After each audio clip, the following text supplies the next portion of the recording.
Big issues for Ruben Amorim as Manchester United gets ready to take on Tottenham tomorrow. It's certainly a difficult, trying time for the boss as 3 injuries in key positions have been confirmed. 1 is Kobbie is going to be out for a couple of weeks.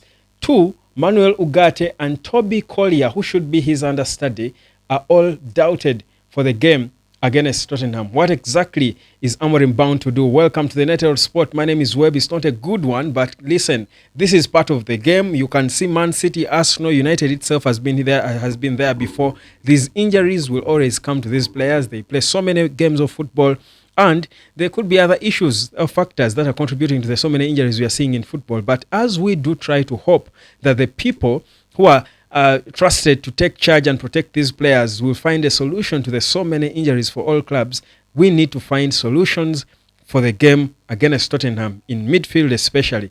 So here's the thing. Laurie Whitewill has confirmed it. This is a guy from The Athletic, and Amarim hinted about it. He had just not mentioned names. Honestly, for me, I felt maybe he was just being professional and or perhaps being protective of his players, but perhaps the players who he spoke about in the pre-match press conference were not really available, were perhaps because he wanted to rest a few of them because they have not been giving him good performances. But it turns out there are probably players who are really injured, and Kobbie is the confirmed one. Maino is going to be out for weeks, according to the report. He's injured. Now, Manuel Ugarte and Collyer are also doubtful for that game. And for me, the Kobbie injury, I think for me, is bad, certainly, but it's not the most scary because we can't have options in the number 10 position. We can try to have options. Zaxi can play there. Zaxi can play with Garnacho and Højlund up top. Or Ahmad can play with Garnacho and Zaxi up top. Or we can get solutions for the number 10. Even Dogu can play there. So many players can play there. Mazraoui has played there before. But the issue is, without Manuel Ugarte in the middle, the obvious understudy would be Collyer. Now, if Collyer is not available as well, who is going to come in there? Amarim spoke about young players that are trained from the academy, that came and trained with the senior team from the academy. I don't even want to mention a single one because that position is not for young players. Even Collyer, who has come in there and showed us that he can actually play, he is not a player we want to trust with that position, the Ugarte position. You want a more mature, experienced player in that role, because that's where the mix is. It's the fulcrum around which everything you do spins. So next to Bruno, you need a solid central midfielder. No Ugarte, okay, no Collyer, who then is the solution? So Amorim has got to find ideas. Now, we know that Dogu can play there, by the way. Whereas people know Dogu just as a left back, as a left wing back, a right wing back. He can also play as a central midfielder when called upon to. But I don't think he would be the solution. My view is Amorim might want to recall Mathis De Ligt, because De Ligt has played there before at Ajax. De Ligt has played as a holding midfielder at Ajax. And part of the reasons, if you recall when we were signing him, part of the reasons I was a bit okay about the signing. My disquiet was always with his fitness, not as his abilities as a player.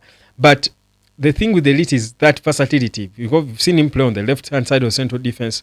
We've seen him play on the right, in the middle of the central defense. He can also play as a midfielder. You see how Pep Guardiola at times plays John Stones as a midfielder. De Ligt is our version of John Stones, a player who can go in the middle and actually play there. In fact, even if it's not for injuries, I'm sure there are certain games where you think you need a little more solidity in the middle, where De Ligt should be deployed as a midfielder. So I'm thinking if he's fit, and of course he has not been playing the past few games. I think 1 or 2 he hasn't played, especially the last one.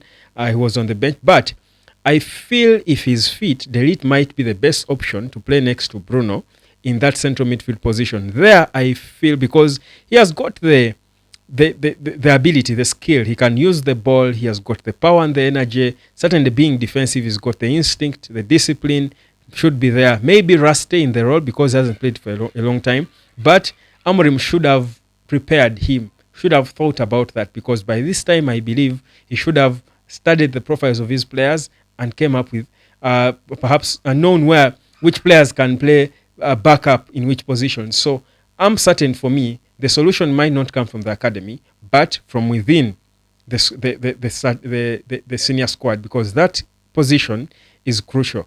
I strongly believe Delete can do the dirty work. If it's not Delete, maybe Nusal Mazraoui, maybe Mazraoui, because Mazraoui has got that ability to confidently play the ball through the middle.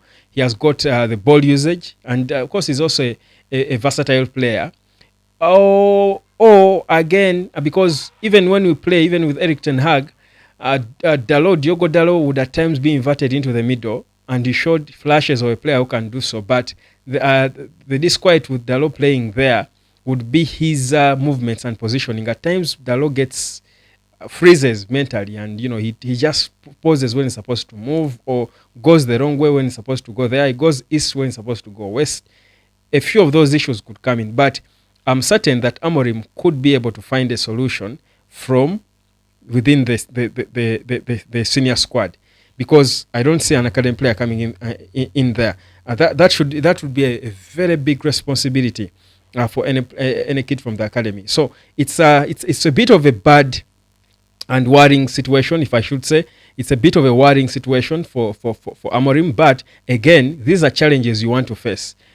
Mikel Arteta has been faced with a tough challenge of playing without anyone close to a goal scorer. And look, it's Mikel Merino who has scored a brace off the bench.